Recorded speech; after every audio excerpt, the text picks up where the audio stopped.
Você é um vencedor. Pode dizer um amém?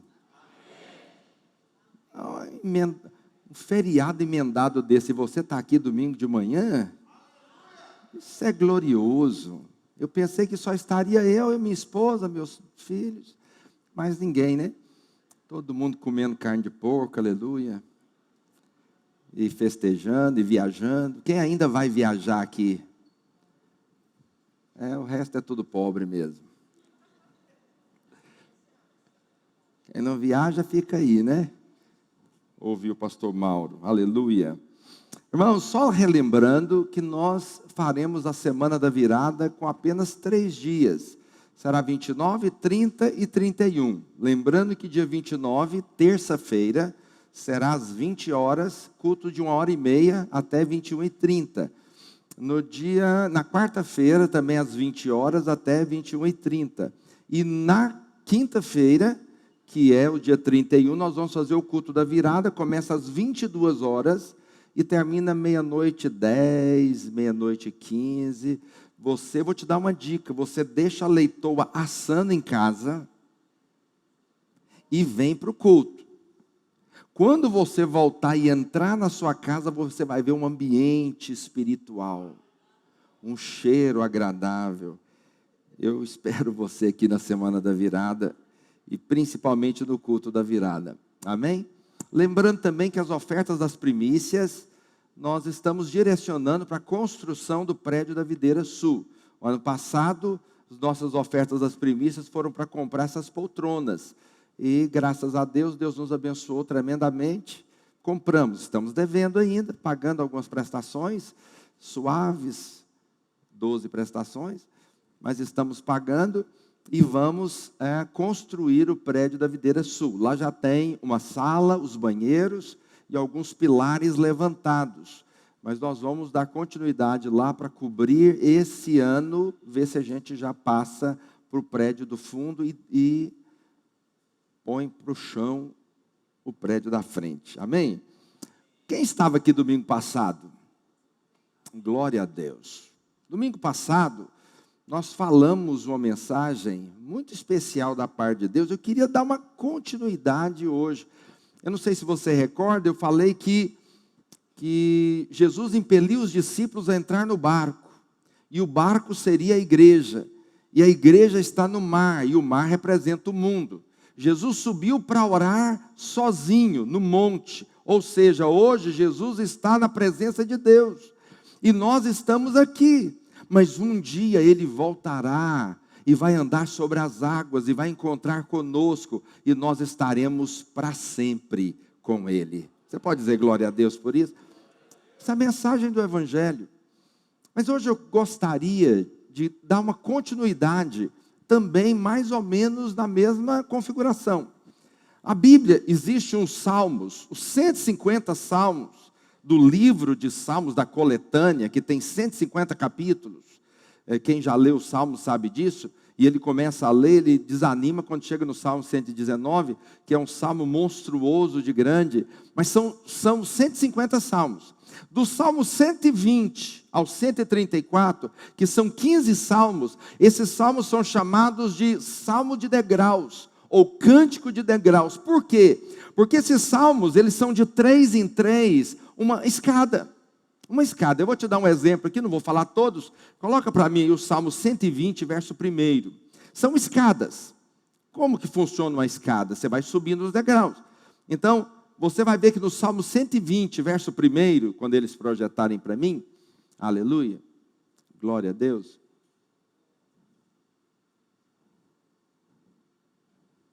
Olha lá. Salmo 120, verso 1, diz assim: na minha angústia clamo ao Senhor e Ele, quem está aqui diga aleluia. Na minha angústia eu clamo ao Senhor. Ele está dizendo, eu não clamo o homem, eu não clamo o gerente do banco. Na minha angústia eu clamo ao Senhor. Ele busca ao Senhor. Aí o Salmo 121, verso 1, é o segundo degrau. Diz assim, elevo os meus olhos para onde? Para os montes. Porque foi nos montes os grandes acontecimentos da parte de Deus. Jesus foi crucificado aonde? Foi lá no monte que ele pisou na cabeça de Satanás. Entende? Abraão foi testado para oferecer Isaque aonde? No monte. Então ele está dizendo, eleva os meus olhos para o monte, onde Deus está, de lá virá o meu socorro. Na minha angústia eu clamo, mas eu elevo os meus olhos para o monte. Aí no Salmo 122, verso 1, terceiro degrau, alegrei-me quando me disseram, o quê? Vamos à casa do Senhor. Você fala, pastor, isso é um degrau? É. Primeiro eu clamo, segundo eu olho, terceiro eu me alegro com a vitória. Você está me entendendo? Então de 3 em 3, esses salmos, eles são salmos de degraus. Porque os salmos são músicas. Salmos são músicas. Elas são cantadas. Eles eram cantadas. Hoje quase, poucas músicas cantam a palavra. Né? Nós deveríamos voltar à origem de músicas que se canta a palavra. Hoje são poesias, coisas bonitas. Né? Eu não estou dizendo que a música está errada. São músicas baseadas na experiência pessoal de alguém que um dia estava orando e falou com Deus, e Deus falou com ele. Ele canta aquela música, é bonito. Mas nós deveríamos cantar a palavra de Deus. A palavra de Deus é que é eterna para nós. Entende? Então você vai ver, esses salmos são salmos de degraus. Agora preste atenção. O Salmo 22, 23 e 24 não está dentro do Salmo dos degraus. Porém, há uma elevação aqui também. Projeta para mim o Salmo 22. O Salmo 22, ele é um salmo profético. Por que ele é um salmo profético? Porque, eu vou ler aqui alguns versículos com você. Você vai perceber que o Salmo 22 refere-se à crucificação de Jesus. E olha que quando o Salmo foi escrito, Jesus não tinha nascido. Mas ele é profético. Olha o verso 1.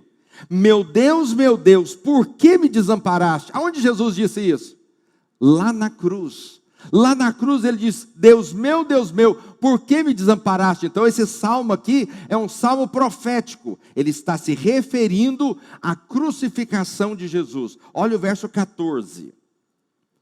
Derramei-me como água, e todos os meus ossos se desconjuntaram. Quando é que o Senhor se derramou como água? Quando ele estava crucificado e veio um soldado com uma lança e cravou o lado de Jesus, e do seu lado, diz o Evangelho, saiu sangue e água. Então ele se derramou em água. Então é um salmo profético. Olha o verso 15. Secou-me o meu vigor como um caco de barro, e a língua me apegou ao céu da boca. Ou seja, ele está dizendo a respeito de que, quando ele estava na cruz, ele teve sede, e ele pediu água, e eles deram água para ele? Não, eles pegaram um fel e molharam a sua boca. Então isso aconteceu também na cruz. Salmo, verso 16, cães me cercaram, uma súcia de malfeitores me rodeia, transpassaram-me as mãos e os pés. Está falando do momento onde eles pregaram as suas mãos e pregaram os seus pés. E por último, o verso 18.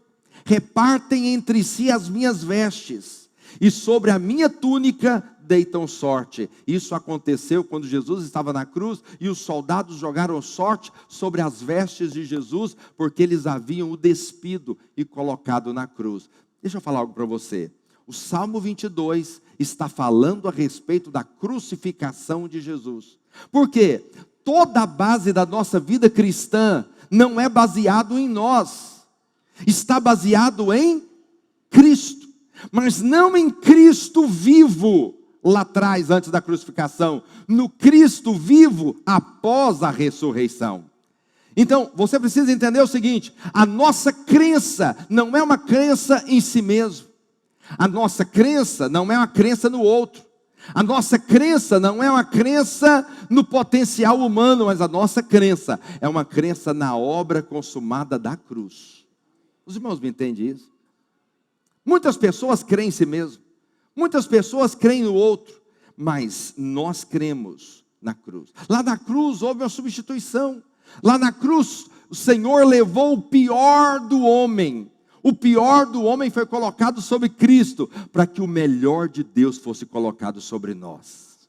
Amém? Hoje, o seu pecado, a sua maldição, a sua enfermidade, a sua pobreza foi colocado em Cristo na cruz, mas sobre você foi colocado a sua prosperidade, a sua saúde, a sua bênção, a sua provisão, o seu amor, o seu cuidado, tudo que era bom da parte de Deus foi colocado sobre você.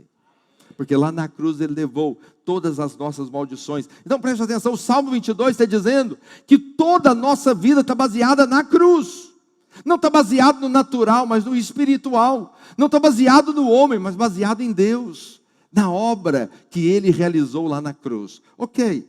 O Salmo 23 é o salmo que o Senhor é o nosso pastor. Muitos sabem de cor. Se eu perguntar o Salmo 23, o verso 1 do Salmo 23, quer ver? 1, 2 e... Só quem está vivo agora. Eu não vou pedir mais, que você não vai saber. Mas o primeiro eu sei que você sabe. O Senhor é meu pastor e nada vai me faltar. Tá bom, aí o Salmo 24, eu vou voltar no Salmo 23. Aí o Salmo 24, o Salmo 22 é a crucificação. O Salmo 23 é o Senhor, o nosso pastor, que cuida de nós. E o Salmo 24, o que é o Salmo 24? Projeta para mim. 24, verso 1. Diz assim: ao Senhor pertence a terra e tudo o que nela se contém, o mundo e os que nele habitam.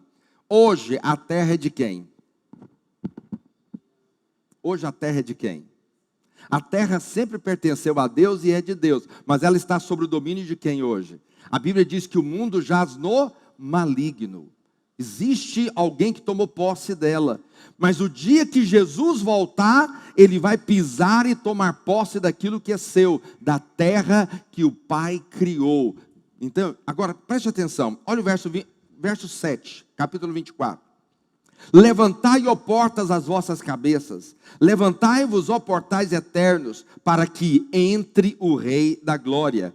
Quem é o Rei da Glória? O Senhor forte e poderoso, o Senhor poderoso nas batalhas. Levantai, ó portas, as vossas cabeças, levantai-vos, ó portais eternos, para que entre o Rei da Glória. Quem é o Rei da Glória? O Senhor dos exércitos, Ele é o Rei da Glória.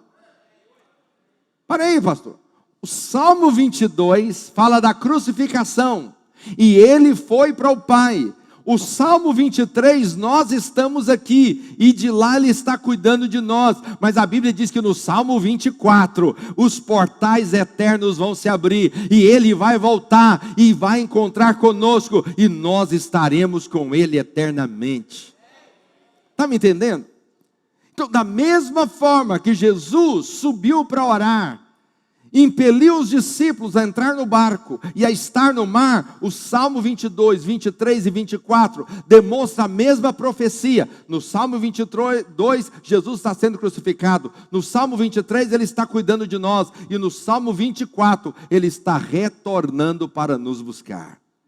Então deixa eu falar algo para você. A pior coisa que existe é alguém viver sem esperança. Eu não estou falando esperança de coisas boas. Eu não estou falando esperança de prosperidade, esperança de uma cura. Eu estou falando esperança eterna. De você saber que um dia você vai morar com o Senhor eternamente. Aqueles que não têm esperança vivem em função dessa vida.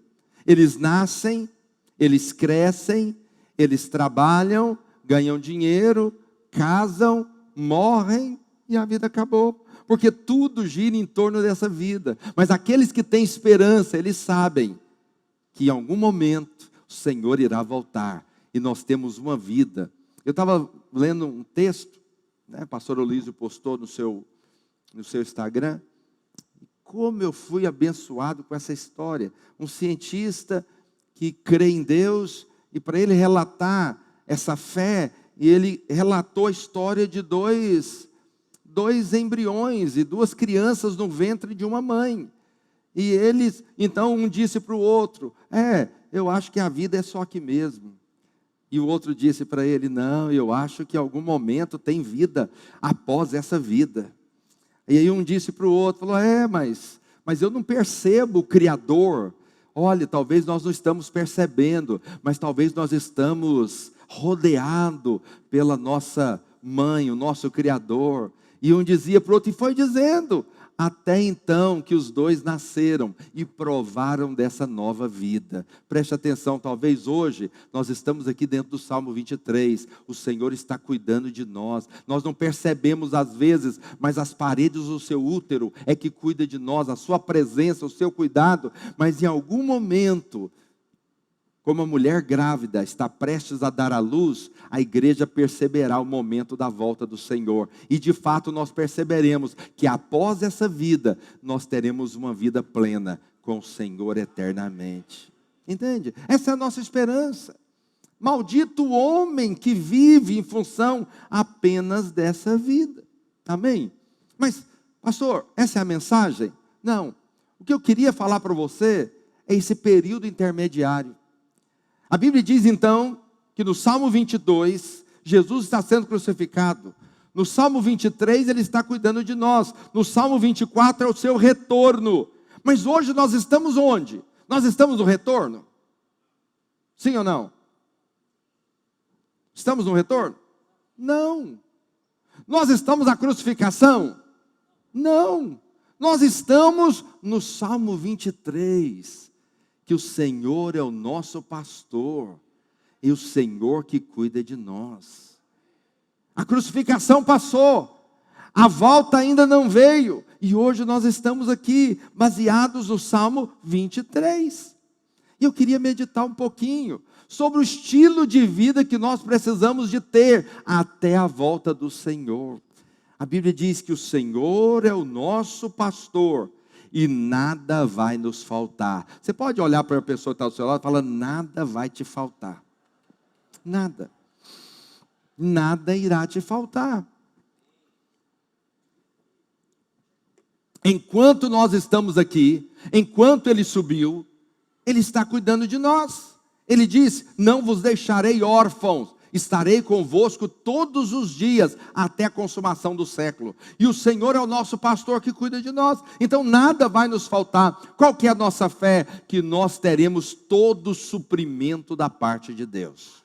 Todo o suprimento. Eu quero dizer que tudo que você precisa, você já tem. Já tem uma alegria plena dentro de você. Você pode se alegrar em Deus. Você pode, pastor, mas eu estou doente. Sim, você está doente, mas a enfermidade já foi levada na cruz. Então creia na cura sobre a sua vida, porque tem provisão de cura. Pastor, mas eu tenho trabalhado e não tenho prosperado. Mas eu quero dizer que Ele levou, Ele se tornou pobre para que nós fôssemos ricos e fôssemos prósperos. Então tem provisão de prosperidade para você.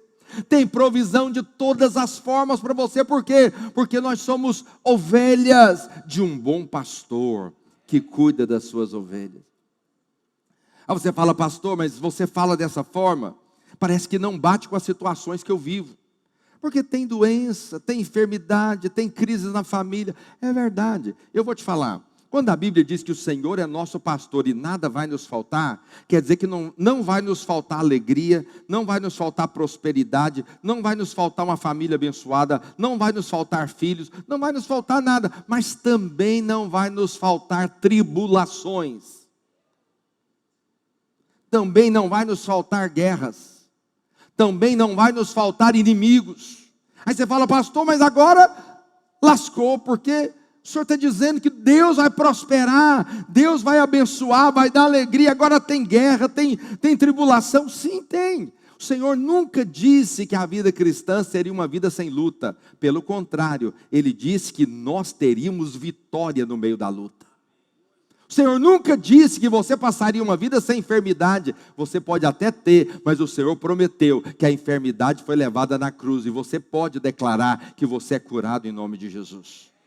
Pastor, mas eu não estou vivendo bem no meu casamento. Sim, pode ser que a tribulação entrou no seu casamento. É verdade, mas preste atenção. O Senhor já edificou a sua casa. E você pode provar então de um casamento abençoado, de uma família abençoada. O que você precisa então? É crer nisso. É desfrutar disso. Entende? Porque Ele já conquistou isso no Salmo 22. E agora Ele está cuidando de nós no Salmo 23. Havia um termo no meio da guerra que eles perguntavam, como vai a guerra? E aí uns respondiam: a guerra vai em paz. Então você tem que ter paz no meio da guerra. Pastor Wallace estava falando que às vezes nós precisamos ter alegria antes do fruto vir. Entende? Tem gente que só vive alegre se aquilo concretizar. Mas às vezes o tempo de espera é maior do que o tempo de concretização. E às vezes você vive um tempo inteiro, muito tempo da sua vida angustiado, triste, abatido, esperando um momento de alegria. E eu vou te falar, as coisas que nós queremos, quando você conquista, a alegria passa rápido. Eu lembro que eu tinha o sonho de ter um carro zero. Comprei. Que alegria o carro zero. Até o dia que o carnê chegou na porta da minha casa. 60 prestações. Fiquei tão abatido quando o carnê chegou. Entende o que eu estou dizendo? O meu sonho é ter uma casa, quero comprar, comprei a casa. Depois eu percebi que a minha vida numa casa própria era a mesma numa casa alugada. Entende o que eu estou dizendo? Então deixa eu te dizer, essas coisas não mudam tanto você assim. Você pode ser alegre, independente da situação que você está vivendo, porque o seu pastor está com você, e nada vai te faltar. Paulo disse o seguinte, 2 Coríntios capítulo 4, verso 8. Não vai faltar tribulações e lutas na sua vida, mas você tem que estar debaixo dessa mesma palavra de Paulo. Em tudo somos atribulados. Então, não vai faltar tribulação, porém você não vai ficar o quê?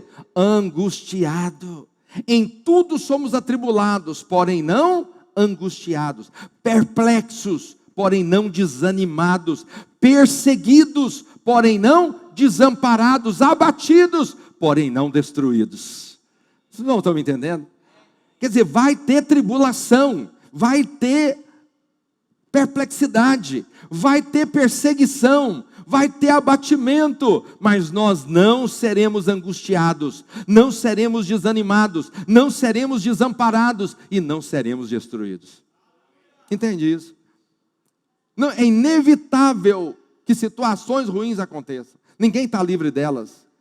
Ninguém está livre de situações ruins. Mas a questão é, mesmo no meio de situações ruins, existe um bom pastor que cuida de nós. Pode dizer um glória a Deus? Que coisa maravilhosa. Salmo 23, verso 2. Verso 1 diz: o Senhor é o nosso pastor e nada vai nos faltar. O Salmo 23, verso 2. Ele me faz repousar em pastos verdejantes. Verdejantes. Bom, se você é ovelha e o Senhor é o pastor, vou te fazer uma pergunta aqui, preste muita atenção. Ovelhas têm medo de quê? Ovelhas têm medo de quê? De quê? Lobo. O lobo que come a ovelha. Entende?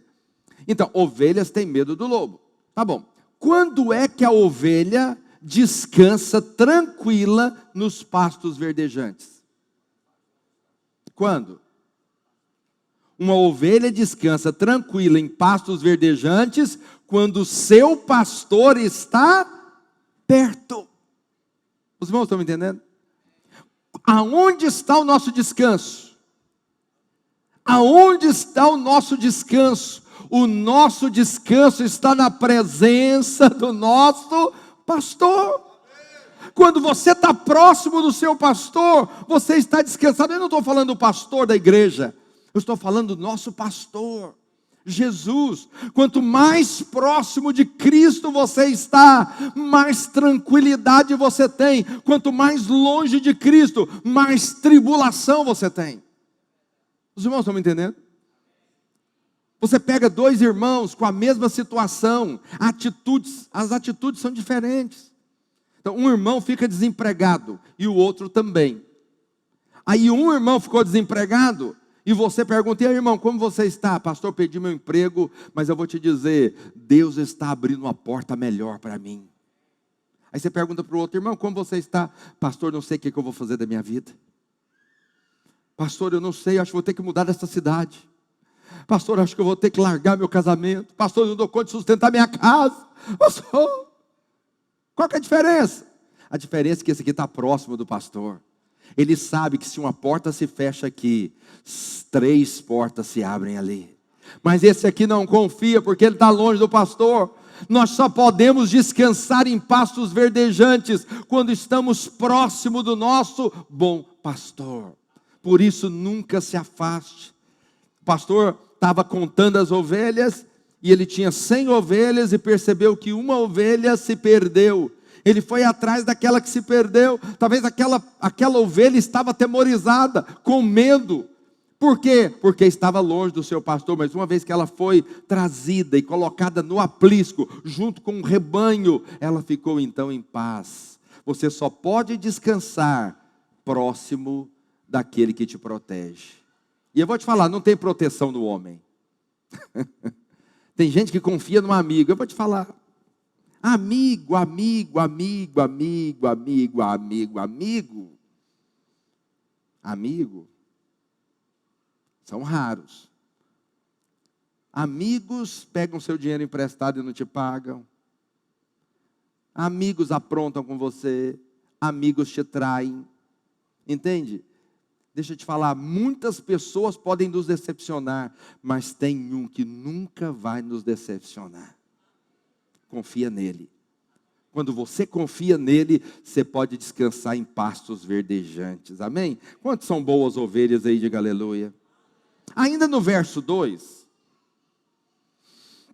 ele me faz repousar em pastos verdejantes e leva-me junto das águas de descanso. Para aí, ele está dizendo que tem águas que são águas de descanso, ele me leva para lá. Então, água na Bíblia tem 2 situações aqui com relação que podem ser água. Primeiro, água pode ser a palavra de Deus. Segundo, água pode ser o Espírito.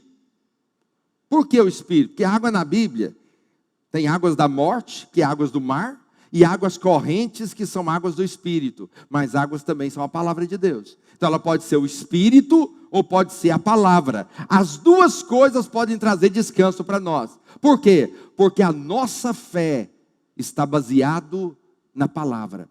Jesus disse o seguinte: nem só de pão viverá o homem, mas de toda palavra que procede da boca de Deus. Então, a palavra que procede da boca de Deus é que nos alimenta, que nos traz descanso. Se você confiar na palavra de Deus, você pode viver descansado. Amém? Não olhe para as circunstâncias. Talvez você olhe para as circunstâncias.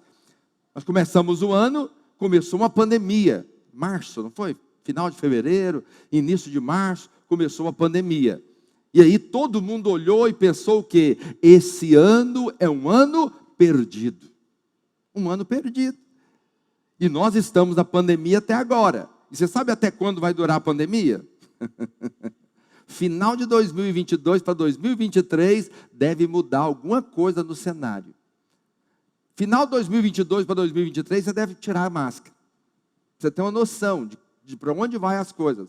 Mas veja, todos pensaram o seguinte: meu Deus, fique em casa, para tudo, isole. E aí todo mundo falou: vou perder meu emprego, minha empresa vai quebrar. Pois acredite na bondade de Deus, pessoas que ficaram em casa prosperaram mais do que quando estavam trabalhando. Pessoas que ficaram em casa restauraram seus relacionamentos com seus filhos. Pessoas que brigaram também com a esposa, restauraram o seu casamento, viveram melhores. Preste atenção, gente, eu fiquei preocupadíssimo. Eu falei: meu Deus, e agora os irmãos não vêm? Eles não ofertam. O que nós vamos fazer agora para pagar o aluguel de prédios, para pagar energia, para sustentar os pastores que são assalariados, para pagar as despesas? Pois nossa renda foi subir. Amém, irmãos? Nossas entradas foi subir no meio da pandemia. Aí você fala, pastor, o que é isso? Isso é a boa e poderosa mão de Deus sobre as nossas vidas, irmãos. Tem um pastor que cuida de mim, tem um pastor que cuida de você, e quando você olha e que os seus olhos não podem contemplar a vitória, Ele está preparando lá no camarinho a sua vitória, o seu gozo, a sua alegria, a sua festa. E hoje, depois de tantos meses de pandemia, 10 meses de pandemia, você pode olhar para trás e falar, até aqui nos ajudou o Senhor. Não é maravilhoso isso? Você tem um testemunho hoje de que Deus pode fazer no meio do caos. Por quê? Porque você não está baseado no que você vê, no que você sente. A sua fé está baseada naquilo que está escrito. Nem só de pão viverá o homem, mas de toda palavra que procede da boca de Deus. Se você crê na palavra, isso então pode te trazer descanso. Mas a água também pode ser o Espírito Santo. O Espírito Santo nas nossas vidas nos traz descanso. Eu disse para você, quanto mais perto do Senhor você está, mais paz você tem, mais descansado você está. Êxodo 33, verso 14 diz assim, Êxodo 33, verso 14.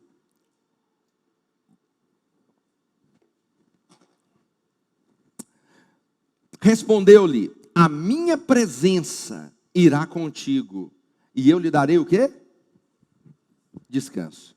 O Senhor está falando para Moisés, Moisés falou, Senhor, não me faça subir esse lugar sozinho, eu não posso ir sozinho, mas se o Senhor for comigo, então eu estou bem acompanhado. E o Senhor falou o que para ele?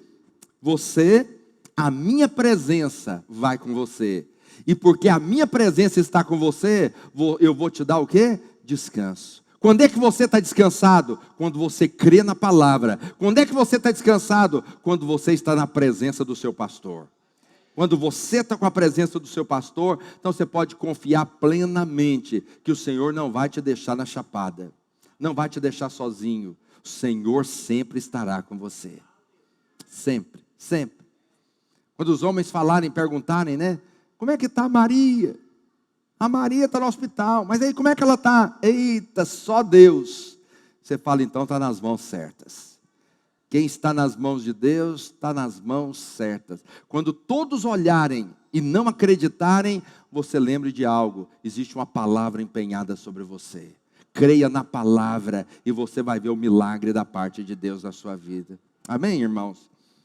Verso 4. Ainda que eu ande pelo vale da sombra da morte, não temerei mal nenhum. Por quê? Porque tu estás comigo. O teu bordão e o teu cajado me consolam. Deixa eu falar algo para você. Deus nunca vai preparar para você caminhos no vale da sombra da morte. Está me entendendo? Salmo 139 diz o seguinte, que Deus escreveu todos os nossos dias e determinou cada um deles, antes que cada um deles existissem. Mas a Bíblia diz que Deus é bom, então Deus nunca escreve caminhos de morte. Deus nunca escreve caminhos de enfermidade. Deus nunca escreve caminhos de derrota, de fracasso. Deus só escreve caminhos de vitória e de bênção. Aí você pergunta, por que então que acontecem coisas ruins? É porque você não prestou atenção no Salmo 23, verso 4. Vou ler de novo, preste muita atenção, olha lá no início do texto. Ainda que Deus me leve para o vale da sombra da morte. É isso que está escrito lá? Não. A Bíblia diz o quê? Ainda que você saia daquilo que Deus escreveu para você e ande pelos caminhos do vale da sombra da morte, mesmo que você tome decisões erradas, mesmo que você ande por caminhos errados, mesmo que você mude para o lugar errado, mesmo que você faça coisas erradas, mesmo assim, o Deus que te ama estará com você naquele lugar e te trará de volta aquilo que Ele escreveu para a sua vida. Você podia dar uma salva de palmas. Porque você é mestre. você é mestre de andar pelos caminhos errados. Nós somos mestres de andar pelo caminho do vale da sombra da morte. Mas Deus é mais mestre ainda. Ele é doutorado em nos tirar do caminho do vale da sombra da morte e nos trazer para a vida. Diga aleluia. Entende? Isso não te traz paz. Você é humano, você não é Deus. Você pode tomar caminhos errados, pode tomar decisões erradas, pode fazer escolhas erradas. Isso vai acontecer, ninguém está livre delas. Mas quando nós fizermos, o nosso bom pastor vai nos trazer de volta. Eu não sei se é verdade. Eu sei que o pastor mesmo lá em Israel, o cajado dele é uma curva, né? Não é um cajado, uma madeira, um pau. Não, ele é um pau, mas é um pau que tem uma curva. Eles falam, não sei se é verdade, que aquela curva é para quando as ovelhas estão desviando, ele vai lá e puxa ela de volta. Entende? Às vezes, Deus de vez em quando tem que jogar o cajado e trazer você de volta para o caminho que você precisa estar. Entende? Mas o que nós precisamos ter no nosso coração é essa paz de saber que nós podemos errar e mesmo errando, o nosso bom pastor sempre vai cuidar de nós e vai trazer a gente para o caminho correto. Verso 23, verso 5. Estou encerrando. Preparas-me uma mesa na presença dos meus adversários. Preparas-me uma mesa na presença dos meus adversários. Essa mesa aqui tem dois significados. Os dois são importantes. Primeiro, mesa é lugar de comunhão e reconciliação. Mesa é lugar de quê? Comunhão e reconciliação. Então, quando o salmista está dizendo, prepara uma mesa na presença dos meus adversários, ele está dizendo que eu não tenho adversários. Que eu possa ter relacionamento com todos eles. E que eu não precise ter adversários. Você fala, pastor, isso é possível? Sim, isso aconteceu com quem? Salomão. A Bíblia diz que Salomão tinha quantas mulheres? Dá até batedeira. Quantas mulheres? 300 mulheres, 700 concubinas. Quantas mulheres ele tinha? Não dá batedeira em homem um trem desse. 1000 mulheres. O homem tinha 1000 mulheres. Aí você fala, pastor do céu, por que um homem tem 1000 mulheres? Para ter paz? Não, pastor, não. Como que um homem vai ter paz com 1000 mulheres? Com uma, tem gente que já perde a paz. Deixa eu te falar algo para você. Salomão casou com 300 mulheres e teve 700 concubinas. Quando um rei casava com quem? Com filhas de outros reis. Você sabe por que Salomão não tinha inimigos? Porque todos os que eram propensos a ser seus inimigos eram seus sogros. Não tinha. Ele teve paz. Por que Salomão pôde construir a casa de Deus? Porque não tinha guerra. Por que Davi não conseguiu construir? Deus falou, você não vai construir, quem vai construir é seu filho. Por que ele não construiu? Porque Davi estava em guerra o tempo todo. O tempo todo tinha guerra. Então o que acontece? Salomão não tinha guerra, não tinha inimigos. Ele casou com as filhas de todos os reis. Então ele tinha paz no seu reinado. Ele pôde parar e construir a casa de Deus. Então, deixa eu falar algo para você. O que depender de você, diz Paulo, tem paz com todos os homens. Não tenha inimigos. Fala para o seu vizinho, não tenha inimigos. Senta na mesa com todos eles. Diz o ditado o seguinte, ao invés de você ter um concorrente distante, põe um concorrente na sua mesa, perto de você, anda com ele. Quem mexe com negócio aí, entende o que eu estou dizendo? Por quê? Porque é o melhor caminho. Melhor caminho é não ter inimigos. Agora, é possível? É, mas nem sempre. Porque às vezes nós queremos ter paz, mas os nossos inimigos não querem ter paz conosco. Então, quando isso acontece, vem o segundo significado dessa mesa. O Senhor está dizendo: preparas-me uma mesa na presença dos meus inimigos. Eu vou tentar ter paz com eles. Não deu? Como que acontecia? Quando um rei vencia o outro, eles pegavam então o rei, tirava toda a roupa dele, preparava um jantar e colocava aquele rei humilhado, sentado na mesa. E o rei que venceu comia o banquete, e depois ele resolvia se matava aquele rei, ou então se deixava ele viver, mas em condições de servo. Era assim que funcionava. Preste atenção, o que depender de você, você tem paz com todos os homens, não tem inimigos. Mas se isso não for possível, o Senhor vai humilhar os seus inimigos e vai exaltar o seu nome diante deles. O seu amém foi fraco. Parece que você não tem inimigos, né? Pois eu tenho, e muitos. Pois você deveria desejar ter paz com todos eles. Não deu?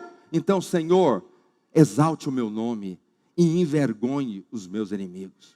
Você vai ver Davi orando o tempo inteiro: Senhor, até quando eles se levantarão contra mim? Faz algo, coloca eles por terra. Por quê? Porque não foi possível a reconciliação. Então, se não é possível, então envergonhe os meus inimigos diante de mim. É isso que Deus vai fazer. Não é vingança, não. Deus vai envergonhar aqueles que se levantam contra você. Diga aleluia. A Bíblia diz que nós temos um advogado, e o nosso advogado não é fraco. O nome dele é Jesus de Nazaré. É ele que vai defender as suas causas. Você não briga, deixa ele brigar por você. Salmo 23, verso 5. Preparas-me uma mesa na presença dos meus adversários, e unge a cabeça com óleo.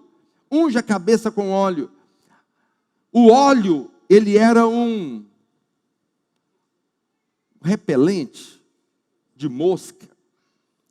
Então a ovelha, as moscas vinham e sentavam na orelha da ovelha, e aquilo colocava bichos, e aquilo poderia atrapalhar a saúde do animal. O que eles faziam então? Eles colocavam azeite, porque o azeite, o óleo na cabeça, evitava das moscas virem.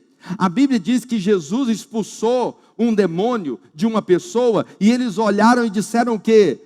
Ele expulsa demônios no poder de quem? Beelzebu. A palavra Beelzebu é Deus das moscas, porque moscas na palavra representa demônios. Todos aqueles que têm a cabeça ungida, demônios não podem ingerir na sua mente. Todos aqueles que têm a cabeça ungida, demônios não podem chegar. Por isso, unção é poderosa, não só unção mesmo com óleo, mas ter a cabeça ungida. Por que a unção era na cabeça? Porque o maior campo de batalha é a mente.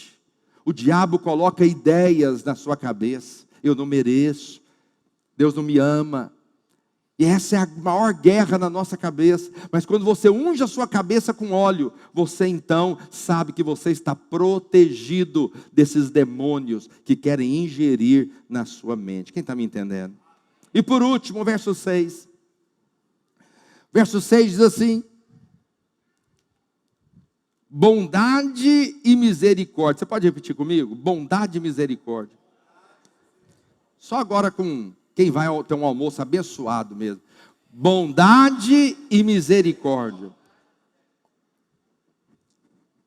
Bondade e misericórdia certamente me seguirão todos os dias da minha vida. Qual vida? Da crucificação até a volta. Esse período de vida nosso, nós teremos bondade e misericórdia nos seguindo todos os dias da nossa vida. Presta atenção no que eu vou te dizer. No Velho Testamento, na Velha Aliança, tanto a bênção como a maldição te seguia. Se você cumprisse o mandamento, a bênção, a bondade te seguia. Se você não conseguisse cumprir o mandamento, a maldição te seguia, te alcançava. Mas na nova aliança, depois do Salmo 22, do sacrifício de Jesus, a maldição não pode te alcançar, mas bondade e misericórdia te alcançarão todos os dias da sua vida. que é bondade? Bondade é coisa boa, é Deus te dar coisas boas. Quantos querem receber coisas boas de Deus? E as coisas boas de Deus são muito maiores do que as coisas dos homens. Deus quer te dar coisas boas. Bondade e misericórdia me seguirão todos os dias da minha vida, e habitarei na casa do Senhor para todo sempre. O Senhor está dizendo o seguinte, que esse ambiente, o Senhor é meu pastor, e nada me faltará. Ele me faz repousar em pastos verdejantes. Ele me leva junto para águas de descanso. Ainda que eu ande por lugares errados, o Senhor está comigo e me trará de volta. Aí ele diz o seguinte, e habitarei na casa do Senhor para todo sempre. Davi encontrou a casa do Senhor. Encontrou. Olha o Salmo 84, verso 1. Ele encontrou a casa de Deus no Velho Testamento.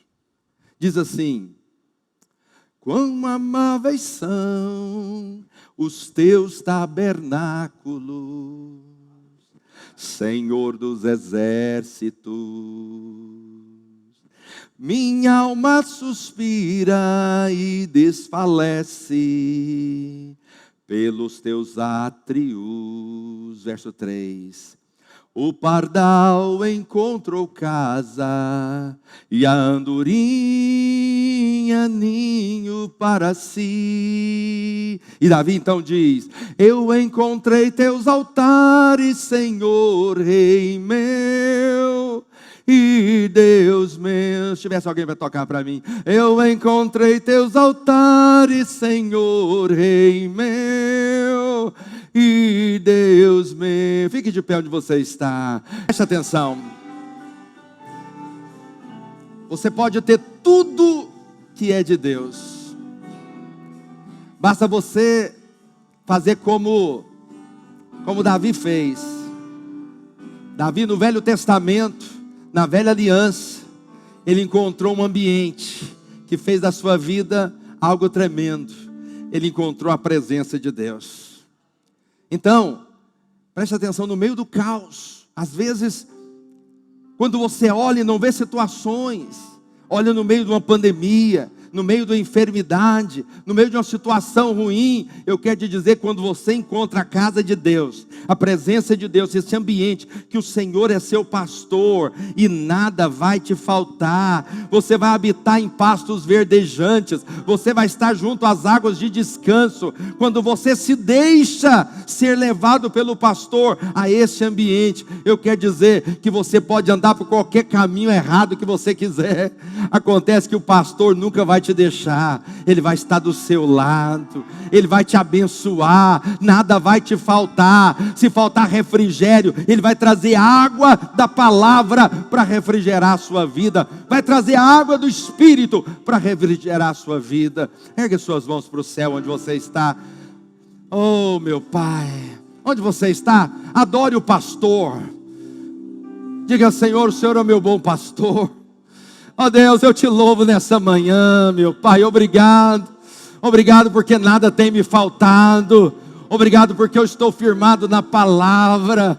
Obrigado, ó Deus amado, porque, ó Deus, qualquer caminho que eu tomar, o Senhor estará comigo. Ó Deus, a tua vara e o teu cajado me consolam. Deus, eu habito na casa do Senhor. Bondade e misericórdia certamente me seguirão todos os dias da minha vida. Oh meu Pai, tua presença vai comigo, por isso eu tenho descanso. Oh meu Pai, a paz, o amor invade o meu coração. Oh Deus, eu posso vencer em todos os caminhos que eu tomar, porque de fato o Senhor está comigo, em nome de Jesus. Estende sua mão em direção da sua casa. Você vai declarar que o bom pastor cuida da sua despensa, praga nenhuma chegará à sua casa. Pai, nós liberamos uma palavra sobre o lar do meu irmão, sobre a casa dele. Eu declaro que o Senhor é o bom pastor, que cuida da sua casa, trazendo alegria e paz, trazendo, ó Deus, prosperidade nessa dispensa, livrando ele da enfermidade. Eu declaro em nome de Jesus que haja multiplicação nessa casa, de todos os lados, que tenha uma unção sobre a cabeça do meu irmão, para que demônio nenhum possa chegar. Eu declaro em nome de Jesus refrigério da parte do Senhor nesta casa, neste coração, em nome de Jesus. Quem crê, diga glória a Deus. Dê uma salva de palmas para o Senhor. Aleluia.